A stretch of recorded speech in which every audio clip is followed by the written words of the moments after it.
아브라함은 크게 두 개의 전환점에 있었던 사람입니다. 첫째는 무엇보다 하나님의 그 구원의 역사 속에서 아주 중요한 전환점 위에 있었던 사람이지요. 그래서 그를 통해서 아마 본격적으로 하나님께서 당신의 사역을, 구원의 사역을 시작하시게 된 그런 그 전환점 위에 있었던 사람이고, 또 아브라함은 어떤 중요한 전환점 위에 있었습니까? 그의 가정의 역사에 있어서 중요한 전환점에 있었던 사람이었습니다. 그 전까지 잘 하나님을 알지 못하고 그냥 살아가던 그 가정이었지만 하나님께서 아브라함을 부르셨고 아브라함이 응답하였고, 그러므로 그 아브라함을 통하여 그 가정의 역사가 변하게 된, 크게 말하자면 아브라함을 통하여 많은 그의 가정의 백성들이, 사람들이 하나님께로 돌아오게 된 그런 귀한 전환점을 살아낸 사람이었습니다. 25장 앞부분에 아브라함의 죽음 이야기가 기록되어 있고, 오늘 우리가 읽은 본문은 아브라함의 아들 이삭, 그 이삭의 두 아들 에서와 야곱의 탄생, 태어나는 이야기를 기록하고 있지만, 사실은 아브라함은 에서와 야곱이 태어나고 나서도 15년 동안 더 이 땅에 살았습니다. 오늘 그 26절 끝에 보면 이삭이 60세 때 에서와 야곱을 낳았다고 했거든요. 그런데 아브라함이 몇 살까지 살았냐면 175세를 살았단 말이에요. 이삭을 100살 때 낳았잖아요.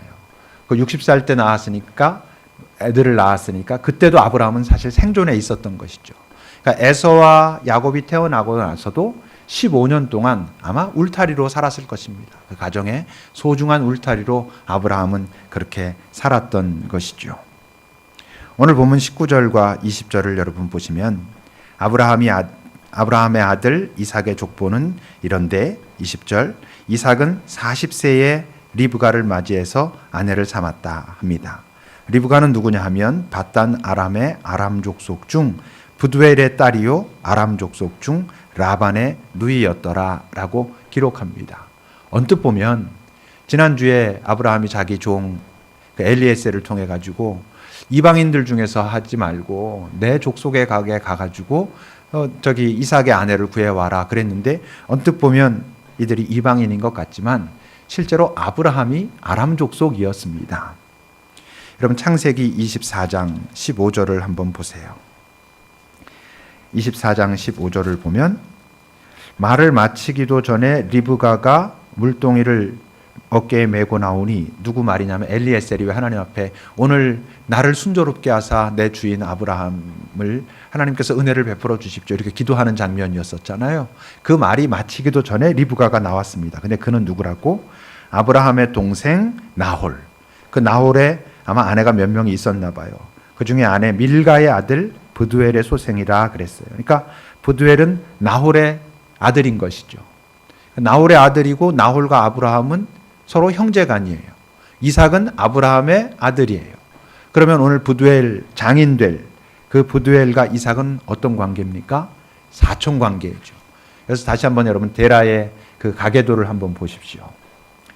데라가 있고 아브라함이 있고 나홀이 있고 하란이 있습니다. 아브라함의 아내 사라고 나홀의 아들이 부두엘이 있죠.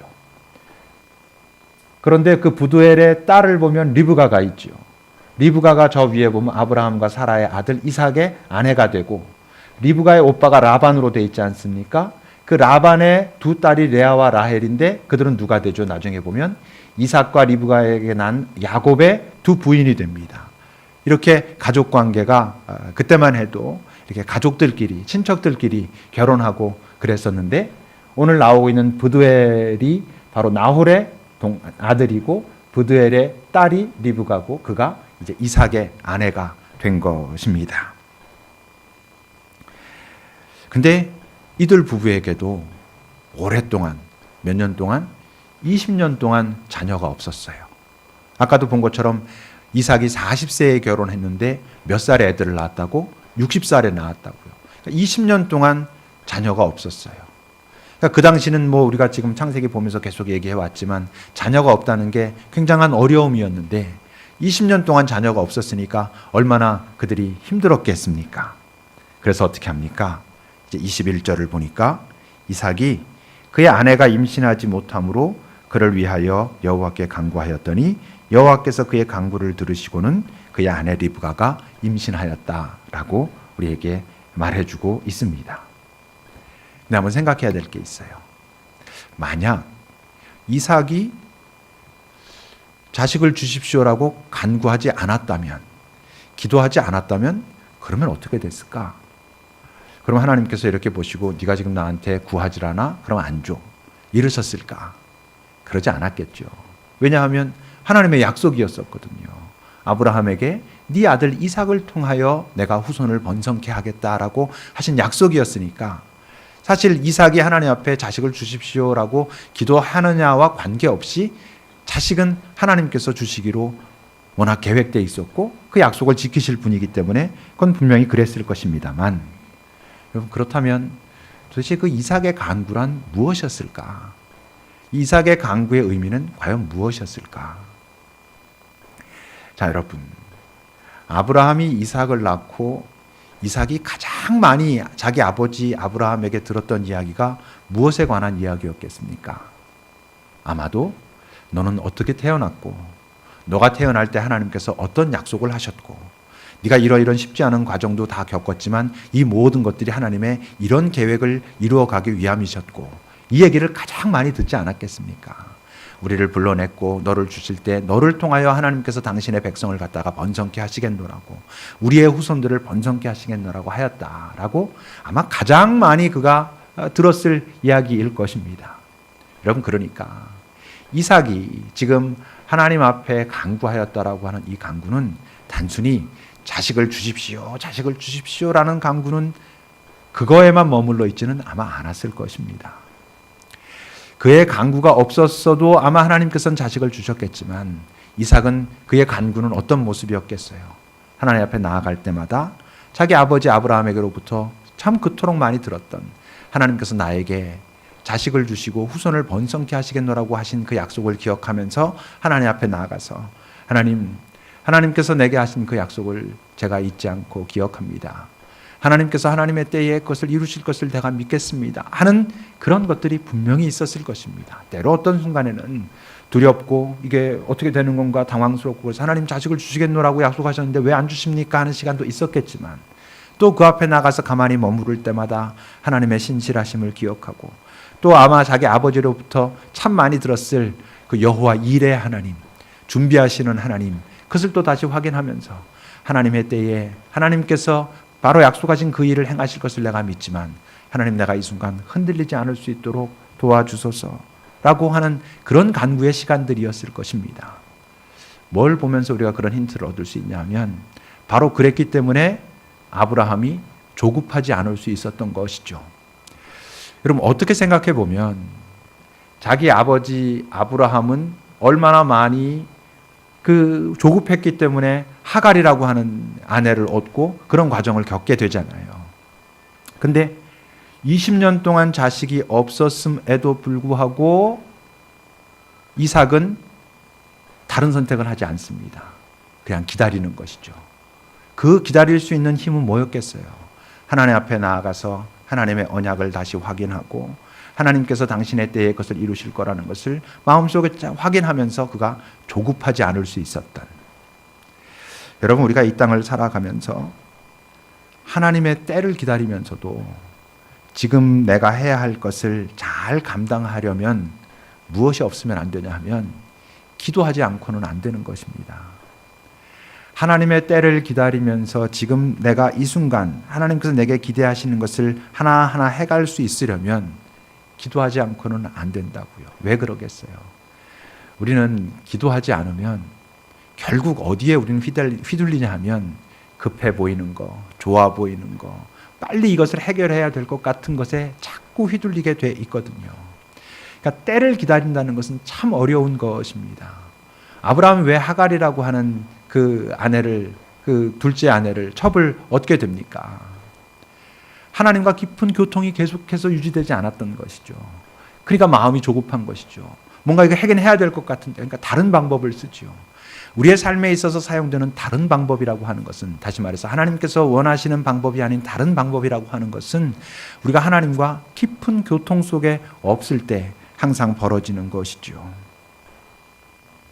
자, 그렇게 어렵게 아기를 갖게 됐습니다. 아기를 갖게 됐는데 이들이 엄마 배 안에서 엄청 싸웁니다. 22절을 보세요, 여러분. 그 임신하고 있는데 그 아들들이 그의 태 속에서 서로 싸워가지고는 너무나 심하게 싸워가지고 하나님 앞에 가서 도대체 이거 어떻게 해야 됩니까? 라고 말할 만큼 이들이 심하게 싸워요. 그러니까 뭐 그 당시에 뭐 병원도 별로 없었겠지만 병원 가지 않아도 쌍둥이인 거 아는 거예요. 엄청 둘이서 그 안에서 싸우고 있으니까. 근데 이 싸우는 정도가 어떤 싸움의 정도냐면요, 거기 22절에 보면 태 속에서 서로 싸웠다라고 하는데, 그 싸웠다라고 하는 단어가 다른 데서도 사용되는데요. 예를 들면 사사기 9장 53절에 보면 한 여인이 맷돌 윗짝을 아비멜렉의 머리 위에 던져서 그의 두개골을 깨뜨리니라고 할 때요, 그 깨뜨린다는 단어가 싸운다는 단어랑 지금 똑같은 거예요. 시편 같은 데 보면요, 하나님께서 리워야단의 머리를 부수시고 뭐 이런 이야기들이 나와요. 그 부수신다라고 할 때도 똑같은 단어예요. 그러니까 우리가 왜 속된 말로 박 터지게 싸운다 그러잖아요. 그 박 터지게 싸운다가 뭐냐면 머리통 터지도록 싸운다는 얘기거든요. 그러니까 지금 이 태아들이 엄마 뱃속에서 박 터지게 싸우는 거예요. 서로 머리를 부술 정도로 싸우는 거예요. 그러니까 이렇게 소위 뭐 이렇게 태동이 느껴져 가지고 이렇게 툭툭 발로 차고 이런 정도가 아니고 그 안에서 엄청난 싸움이 벌어진 거예요. 그러니까 이제 하나님 앞에서 이게 도대체 무슨 일입니까? 하나님께서 당신의 후손을 우리에게 주시겠다고 약속하셨고, 그래서 우리가 이렇게 아기를 갖게 됐는데 이들이 이렇게 싸웁니다 라고 말하고 있는 것이죠. 그때 하나님께서 이렇게 대답하십니다. 23절입니다. 여호와께서 그에게 이르시되 두 국민이 내 태중에 있구나. 두 민족이 내 복중에서부터 나누이리라. 이 족속이 저 족속보다 강하겠고 큰 자가 어린 자를 섬기리라 라고 말씀하세요. 지금 하나님께서 그 두 아기가 네 태중에 있구나, 두 아기가 별로 사이가 좋지 않겠구나 라고 말씀하시고 있지 않아요. 뭐라고 말씀하시냐면 두 민족이 있다, 두 국민이 있다. 그런데 한 국민, 한 민족을, 한 녀석으로부터 시작된 그 민족을 내가 사용하겠다, 이렇게 말씀하고 계시는 거예요. 여기서 이제 우리가 생각해 봐야 될 건, 우리가 신학적으로 많이 들을 수 있는 얘기 두 가지가 있는데, 하나는 예정이라고 하는 단어이고 하나는 선택이라고 하는 말이에요.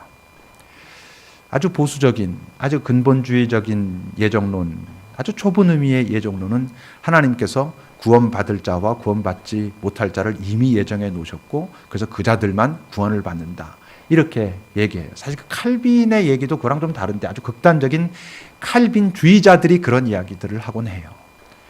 근데 기본적으로 그렇게 좁은 의미의 예정론은 하나님의 공의, 하나님의 공평에 모순되는 것이죠. 그것은 옳지 않아요. 여러분, 디모데전서 2장 4절을 보세요. 디모데전서 2장 4절 보면 뭐라고 기록합니까? 하나님은 모든 사람이 구원을 받으며 모든 사람이 진리에 이르기를 원하신다 그랬어요. 모든 사람이 구원에 이르기를 원하신다고 하신 그 하나님께서 이미 이 땅에 태어나기도 전부터 구원받을 자, 받지 못할 자를 정해주셨다고 하는 그들의 그 신학은, 그것은 맞지 않죠. 굳이 아주 좁은 의미의 예정론을 말하자면 가능한 게 하나 있어요. 모두를 구원하시기 위하여, 모두에게 구원의 길을 여시기 위하여 단 한 사람, 예수를 버리기로 예정하셨다. 이건 말이 될 수 있어요. 좁은 의미의 예정론을 말한다면 그것은 말할 수 있어요. 그런데 선택이라고 하는 것은 달라요. 선택이란 어떤 것이냐면, 어떤 특정한 때에, 어떤 특정한 상황에서 하나님께서 특별하게 사용하기 위해서 특별하게 부르시는 어떤 개인이나 어떤 민족, 어떤 공동체를 말하는 거예요. 이 선택은 전적으로 하나님의 주권에 달려 있어요. 그건 어떤 인간이 어떤 능력을 가지고 있는지, 그가 이 사람보다 얼마나 선한지, 이런 것과 관계 있는 것이 아니고 전적으로 하나님의 주권, 하나님의 섭리와 다 있어요. 로마서 9장 10절에서 12절 보면 거기 바울이 오늘 이 장면을 설명하는 이야기가 있어요. 9장 10절부터 보십시오. 그뿐 아니라 또한 리브가가 우리 조상 이삭 한 사람으로 말미암아 임신하였는데 그 자식들이 누구예요? 에서와 야곱. 그들이 아직 나지도 아니하고 무슨 선이나 악을 행하지도 아니한 때에 택하심을 따라 되는 하나님의 뜻이, 하나님의 주권적인 그 선택을 말하는 거예요. 그것이 행위로 말미암은 것이 아니고 오직 부르시는 이로 말미암아, 다시 말해서 그분의 주권으로 그렇게 하게 하려고 12절 보면 리브가에게 이르시되 큰 자가 어린 자를 섬기리라 라고 말씀하셨다라고 기록하고 있는 거예요. 그러니까 하나님께서 당신의 그 사역을 이루어 가시는 데 있어가지고 에서가 아니라 야곱을 선택하셨다라고 해요. 오늘 말씀 속에서도 큰 자가 작은 자, 약한 자를 섬기리라라고 말씀하시는 또 아주 중요한 암시가 있죠. 나중에 예수님을 통해서 하셨던 모든 사역과도 또 관계가 있어요. 그럼에도 불구하고 우리가 가져서는 안 되는 착각이 있어요. 선택받지 않았다는 것이, 에서의 입장에서 보면 내가 첫째인데 내가 선택받지 않았어. 그러면 내가 선택받지 않았다는 것이, 아 그래? 그럼 하나님께서 나를 사용하시지 않겠다고 하는 거니까 이제 나는 내 마음대로 살아도 되겠네 라는 것을 보장해 주는 것은 아니라는 거예요. 선택받지 않았기 때문에 나는 내 마음대로 살래라고 할 수 없다는 것이죠. 선택받지 않았다는 것은 그 상황 속에서 그 순간 그 사역에 선택받지 않은 거예요. 그럼에도 불구하고 모든 우리들은 내가 있는 그 자리에서 하나님께 합당한 모습으로 살아가야 될 책임이 있어요. 왜냐하면 내 삶에도 하나님께서 가지고 계신 어떤 포인트가 있기 때문에 그래요. 이삭과 야곱을 선택하셨어요. 문제는 이스마엘과 에서의 삶이 망가진 이유는 그들이 선택받지 않았기 때문이 아니고 선택받지 않았다는 그 이유 때문에 자기네들 마음대로 살았다는데 그들의 삶의 문제는 있어요. 성경을 잘 읽어보면 우리가 그것을 다루진 않지만 이스마엘도 그렇고 에서도 그렇고 자신들을 보기에 좋은 대로 선택하고 그렇게 막 삽니다. 그래서 그들은 하나님의 그 큰 역사 속에서 배제되는 삶이 되게 되지요. 자주 말하지만 이 세상에서 우리의 시각으로 보면 누가 선택받았고 그래서 그가 주인공처럼 보일 수 있어요. 그런데 하나님의 입장에서 볼 때는 그렇지 않아요. 모두가 주인공이에요. 다만 그 사람의 삶의 어떤 포인트들이 다를 뿐이에요. 물론 어떻게 생각해 보면 하나님의 정말 그 큰 흐름을 가지고 있는 주권의 역사 속에 사용받는 그 사람들이 있어요. 그러지 못했다고 해서 나는 그보다 못한 사람이라는 것은 아니에요. 그래도 내가 살아야 될 삶을 살아내야 될 책임이 있어요. 하여튼 그래서 야곱이 이제 태어납니다. 24절부터 보면 그 해산기 안에 찬즉 태에 쌍둥이가 있었는데 먼저 나온 자는 붉고 얼굴이 몸이 다 붉어요. 전신이 토로처럼 털이 많았어요. 그래서 에서라고 불렀고 후에 나온 아우는 손으로 에서의 발꿈치를 잡고 나와요. 이 야곱이라고 하는 이름 자체의 뜻이 움켜쥐는 자, 이런 뜻을 갖고 있는 단어예요. 그래서 그 이름을 야곱이라 했다라고 기록합니다. 성경에 참 많은 사람이 나오지만 그 많은 성경의 인물들 중에 정말 자기 욕망을 위해서 물불을 가리지 않은 사람의 대표를 든다면 당연히 야곱이지요. 아까도 말한 것처럼 이름이 움켜쥐는 자, 이런 이름을 갖고 있는 사람이에요. 그는 우리가 앞으로 꽤 오래 이 야곱에 대해서 이제 우리가 같이 읽어갈 텐데, 그는 정말로 자기가 원하는 것을 얻기 위해서라면 속이는 것을 전혀 망설이지 않았어요. 그것도 뭐 자기 아버지부터 시작해가지고 막 속여요. 술수를 쓰는 것도 망설이지 않았어요. 그뿐만이 아니에요. 기꺼이 고난을 감내했어요. 자기가 원하는 것을 갖기 위해서라면 성경에는 아주 중요한 이야기를 하고 있는데, 라헬, 그 정말 자기가 사랑했던 여자였어요. 그 여자를 다시 아내로 맡기 위해서 7년을 며칠처럼 넉넉히 이겨냈더라 그래요. 그러니까 고난을 감수하는 것도 같이 있었어요. 술수도 쓰고 거짓도 행하고 고난도 감수하면서도 뭐라고? 무슨 수를 써서라도 자기가 갖고 싶은 것은 갖고야만은 그런 사람이었어요. 야곱의 인생에서 아주 중요한 전환점이 되었던 자리는 여러분 야복강이라는 이야기는 들어봤을 거예요. 야복강이라는 곳은 나중에 이제 형이랑 막 틀어져 가지고 도망갔다가 많은 것들을 다시 다 갖추고 고향으로 들어올 때 형 에서를 만나기 바로 직전에 야복강이라는 곳에서 하나님의 천사를 만나죠. 그 천사와 막 씨름을 합니다. 씨름을 하는데 시간이 오래 걸립니다. 천사가 이제 날이 밝으니까 내가 가야 되겠다는데 놔주지 않아요. 그때도 여전히 그냥 그걸 놓지 않아요. 그리고 말합니다. 나를 축복해야지 당신은 갈 수 있습니다. 그래서 얻은 이름이 뭐예요? 이스라엘이라고 하는 이름을 얻어요. 우리가 말하는 이스라엘 민족이라는 것은 야곱에게 하나님께서 새롭게 허락하신 이름이에요. 그 이스라엘이라고 하는 이름을 얻고서 그 다음에 야곱은 변합니까? 아니에요. 그래도 변하지 않아요. 그 다음에도 보면 여전히 그가 소중하게 여기는 것들은 놓지 못해요. 실제로 요셉이 다른 형들한테 그 미움을 받고 팔려가고 막 이런 것에는 누가 아주 중요한 작용을 해요? 아버지 야곱이 중요한 작용을 해요. 요셉과 맨 막내 베냐민 그 두 명만 그 사랑했던 아내 라헬의 자식이었었거든요. 그래서 야곱은 그 요셉만 엄청 사랑해요. 그래서 형들이 되게 그 아이를 싫어하게 됩니다. 그 습관을 버리지 못해요. 나중에까지도 그가 가지고 있었던 그 성향은 참 없어지지 않고 그대로 남아 있어요. 야곱을 잘 읽어보면 참 마음에 들지 않아요. 이런 사람을 사용하셨냐라고 할 만큼 참 그 순간순간 아주 영악해요. 근데 이렇게 읽고 막 욕을 하기가 쉽지가 않아요. 왜 그러겠어요? 제 모습이 그 안에 언뜻이 아니라 확실히 보이는 거예요.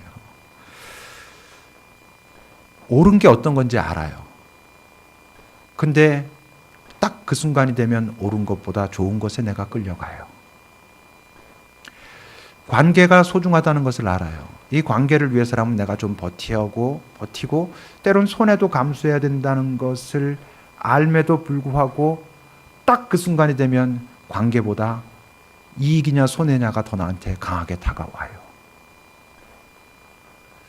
중요한 것이 중요한 것이라고 말하면서도 막상 어떤 그 딱 순간이 되면 중요한 것이 뒤로 가고 급해 보이는 것에 내가 끌려가고 있어요. 근데 그러면서도 여전히 하나님의 도움은 기대하고 있어요. 하나님은 나를 여전히 그럼에도 불구하고 도우셔야 할 것 같고 여러 자리에서 내가 하나님 앞에서 그분이 원하는 선택을 하지 않았음에도 불구하고 어떤 순간 나름대로 하나님께서 원하시는 선택 같은 것을 하고 있다는 이유 때문에 이 상황에서 하나님이 돕지 않는다면 하나님이 옳지 않은 것처럼 내 안에서 자꾸만 올라와요. 우리 안에 그런 모습들이 다 있어요. 야곱이 왜 참 많이 설교되고 사람들에게 왜 많이 이렇게 다가와 있냐 하면 그 야곱의 모습 속에서 자기 모습을 자꾸 발견하게 되는 거예요. 근데 더 중요한 게 있어요. 뭐냐면 야곱의 인생은 그럼에도 불구하고 야곱의 그 집착, 야곱의 그 움켜쥐는 자로서의 성향에 의해서 만들어지지 않아요. 야곱의 인생은 야곱이 결코 포기하지 않을 것 같은 그런 집착을 가진 사람임에도 불구하고 결국 야곱의 삶은 하나님에 의해서 이끌리는 삶이 돼요. 하나님이 참 대단하실 뿐만 아니라 정말 참 깊이 우리가 감사할 수밖에 없는, 그분 앞에 무릎 꿇을 수밖에 없는 참 중요한 그 여러 이유 중에 중요한 또 하나는 야곱의 이야기를 우리가 쭉 읽어가다 보면 하나님께서 결국 야곱의 인생을 당신의 뜻대로 주도해 가시는데 야곱이 가지고 있는 그 성향과 그 집착을 깨뜨려서가 아니에요. 그것을 그가 가지고 자기가 살고자 하는 대로 막 살아가고 있는데 하나님께서는 그 안에서 일하셔요. 그의 어떤 선택을 그가 어떤 선택을 하고 그 선택에 의해서 어떤 결과가 벌어지면 그 안에서 또 하나님이 일을 해 가셔요. 그런 과정을 통해 가지고 결국은 하나님 당신의 뜻을 이루시는 것이죠. 이런 질문을 할 수 있어요. 만약 그렇다면 결국 야곱의 삶을 잘 살펴보면 자기가 하고 싶은 것들 하고 싶은 대로 하고 자기가 갖고 싶은 것을 위해서라면 정말 무슨 수를 써서라도 갖고 자기의 집착대로 자기의 욕망대로 살았음에도 불구하고 결국 하나님께서 그의 삶을 인도하셔가지고 야곱을 사용하시고 그리고 어떤 열매를 맺게 하셨다면 도대체 우리가 하나님의 뜻을 찾아야 할 필요가 뭐냐는 것이죠. 그냥 우리도 내가 하고 싶은 대로 하고 내가 원하는 대로 시도하고 그렇지만 하나님이 나를 내가 하나님을 떠나지만 않는다면 하여튼 하나님께서 이끌어 가신다면 그냥 그렇게 사는 것도 괜찮지 않을까 이럴 수 있어요. 근데 우리가 야곱의 삶에서 확인해야 되는 게 있어요. 그게 뭐냐 하면 야곱은 정말로 살면서 많은 성취감을 경험한 사람이에요. 장자권을 자기가 얻어내야 되겠다 그래가지고 그야말로 팥죽 한 그릇으로 그 형의 어떤 순간 탁 치고 들어가가지고 장자권을 얻어내요. 아버지 이삭의 축복을 내가 꼭 받고야 말겠다라는 이유 때문에 자기 엄마와 작당해가지고 거짓말로 축복도 받아내요. 라헬이라고 하는 아내를 내가 꼭 얻어야 되겠다라고 하면 무슨 수를 써서라도 그를 자기 아내로 삼았어요.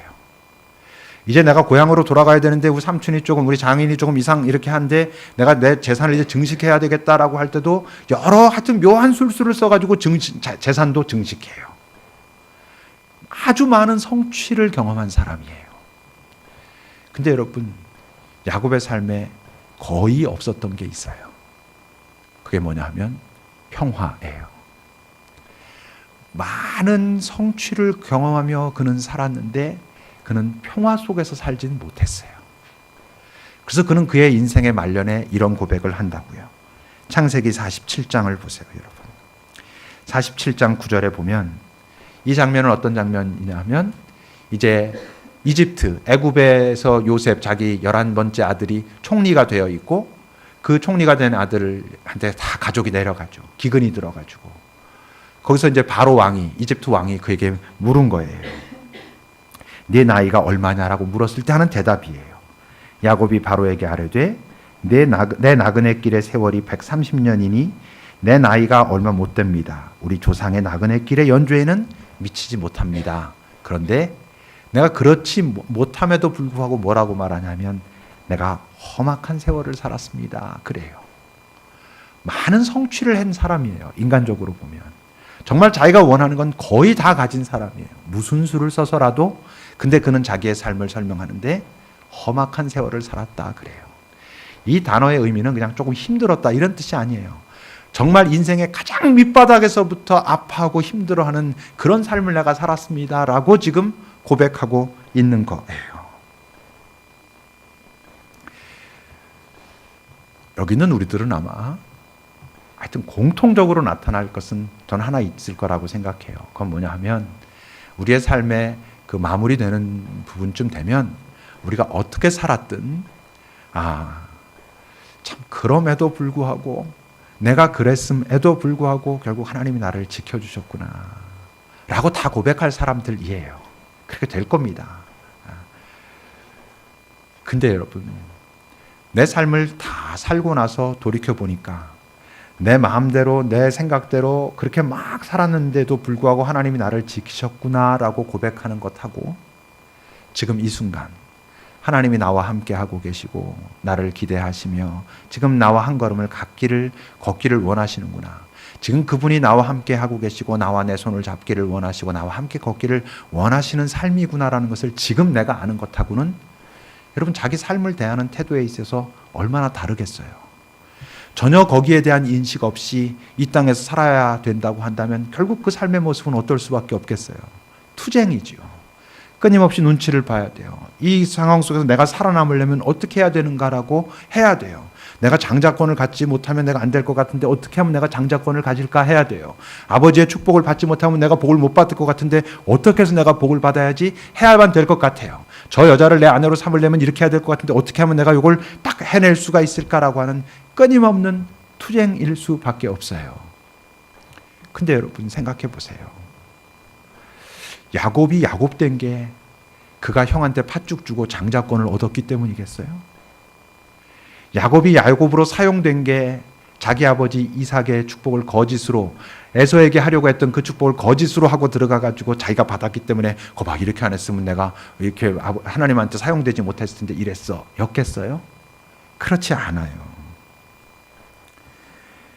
지금 이 순간 하나님이 나를 알고 계시고 나와 함께하고 계시고 내 인생에 동행하기를 원하신다는 것을 지금 이 순간 깨닫고 살아야 우리의 삶은 그렇다고 아주 아무렇지도 않은 정말 도사처럼 살기야 어렵겠지만 그러지 않은 것보다는 훨씬 여유로워질 거예요. 그러려니까 여러분 뭐를 놓치면 안 된다고? 우리가 기도하는 거예요. 그래서 우리가 내적인 침묵의 순간을 우리가 자꾸 경험해야 되는 거예요. 왜? 그렇지 않고서는 우리 안에 있는 이 복잡한 세상이 내 눈앞에 보이는 세상에서 당장 무언가를 어떻게 하지 않으면 안 될 것 같이 나를 자꾸만 내어 몰거든요. 그것을 버틸 만한 내공이 우리에게 없거든요. 이 세상은 아주 영악하게 그렇게 우리에게 덤벼들거든요. 근데 우리가 하나님 앞에 나아가, 하나님, 내가 지금 막 흔들립니다. 헷갈립니다. 어렵습니다. 고통스럽습니다. 저거 지금 놓치면 내 인생이 큰일 날 것 같습니다. 라고 하는 모습으로 나가 있을 때라야만 하나님께서 하나님이 나와 함께하고 계시는구나. 나를 이끌어 가시겠구나. 이러지 않겠어요. 이삭이 아마도 그랬었던 것처럼. 그렇기 때문에 20년을 기다리면서 다른 어떤 자기 아버지가 했던 선택을 하지 않을 수 있었던 것처럼 말이에요. 계속 말하지만 여러분, 야곱의 인생은 자기가 그렇게 발버둥 치지 않아도 하나님께서 함께 하시고 인도하실 인생이었어요. 근데 그는 투쟁처럼 산 것이죠. 여러분 생각해 보세요. 꼬맹이 아이가 있어요. 내가 아빠예요. 그 아이랑 지금 내가 레고를 해요. 집을 만드는 걸 한단 말이에요. 그 아이가 지금 자기 나름대로 막 어떻게 해요, 지금. 여러분, 그 레고 집을 가장 잘 짓는 방법은 뭐겠어요? 내가 하는 거예요. 내가 설명서 보고 내가 하면 훨씬 잘하죠. 큰 시행착오 없이 할 수 있어요. 근데 내가 그 아이를 사랑해서 그 아이에게 맡기는, 해봐 하는 거예요. 그럼에도 불구하고 그 아이가 가장 그걸 하는 건 어떤 거겠어요? 그 아이가 레고를 들고는 아빠, 나 이거 어디에 붙일까? 이거 어디 붙이는 게 좋아? 하고 할 때 가장 둘이 콤비를 맞춰가면서 막 해요. 근데 그 아이는 이렇게 외치는 거야. 아니, 내가 할래. 아빠는 손대지 말라는 거야. 자기 마음대로 아무 데나 갖다 막 붙입니다. 근데 아빠가 그 아이를 사랑하니까 걔가 보이지 않을 때 있어야 될 때 갖다 뚝 붙여놓기도 하고 넘어질라 그럴 때 가서 이렇게 받쳐놓아서 또 하기도 하고 그래서 겨우겨우 완성이 됐어요. 그럴 때 그 아이는 대부분 어떻게 말하냐면요. 내가 이거 했다는 거예요. 어쩌면요, 여러분. 이 땅에 많은 사람들이 자기 어떤 삶의 끝부분쯤 갔을 때 여전히 그걸 모른 채로 이렇게 말할 수 있어요. 그래도 내가 이렇게 열심히 노력하고 애쓰고 이래가지고 하나님을 위해서 이런 일을 이루었다. 근데 하나님은 그에게 야, 이 사람아, 내가 너 때문에 엄청 고생했다. 너는 지금 내가 고생한 것도 모르지. 네가 잘해서 그런 줄 알지. 아니야, 네가 조금만 더 가만히 있었어도 내가 훨씬 편했다. 여러분, 그럴 인생들 우리 참 많아요. 우리가 말하는 하나님께 대한 충성, 이렇게 했으면 하나님이 기뻐하실 거라고 하는 내가 보기에 좋은 어떤 그런 선택들이 나중에 결과가 잘 나타났기 때문에 내가 정말 좋은 선택을 하고 내가 정말 힘있게 했고 충성을 해가지고 그런 게 아닌 것들이 참 많을 가능성이 여러분 있어요. 야곱이 여러분 마지막에 가서 물론 그것을 알게 됐지만 야곱이 그걸 알지 못한 채로 그래도 그때 내가 그 장자권을 형한테 사지 않았으면 어떻게 할 뻔했어. 내가 아버지의 축복을 받지 않았으면 내가 이렇게 못 살았을 거란 말이야. 할 수도 있었잖아요. 근데 사실은 아니거든요. 우리가 앞으로 여러 번 이제 야곱의 삶을 하나하나 이렇게 짚어보고 갈 텐데 이 야곱의 삶의 이야기를 하나님께서 우리에게 왜 지금 남겨두셨을까요? 우리에게 이런 기대가 있기 때문이 아니셨겠습니까? 그래, 야곱이 이렇게 했고 이렇게 함에도 불구하고 내가 지켜냈고 이렇게 했다. 근데 난 너희들이 야곱이 자기 인생의 말년에 깨닫는 걸 조금 더 빨리 알았으면 좋겠다. 그래서 그 현장에서도 나랑 같이 어울리고 즐거워하고 서로 나누고 그러면서 그것을 하나하나 잘 해갔으면 그랬으면 좋겠다. 그래서 너희의 삶이 지금 너희들의 삶의 자리에서 그렇게 살아가고 있는 것처럼 투쟁 같은 그런 삶이 아니고 나랑 같이 즐겁게 함께 걸어가면서 함께 기뻐도 하고 함께 즐거워도 하는 그런 인생 됐으면 좋겠다. 하나님이 그렇게 말씀하고 계시지 않겠습니까? 여러분, 야곱을 이제 우리가 오늘 시작합니다.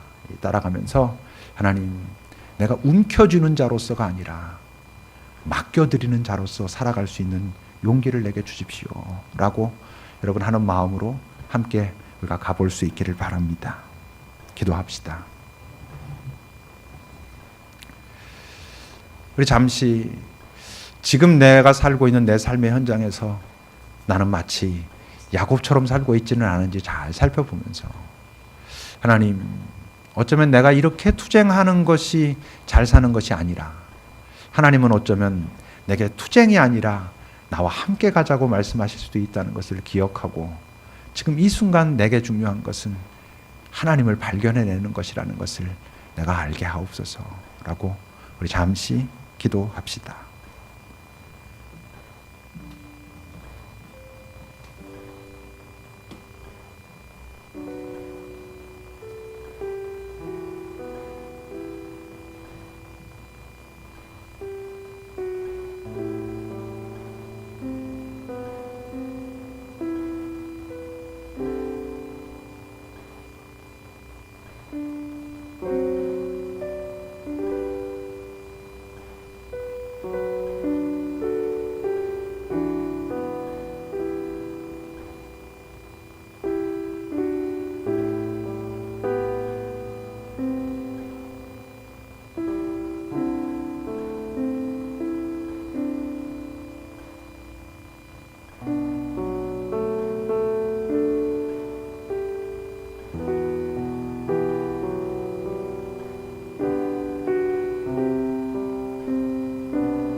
하나님,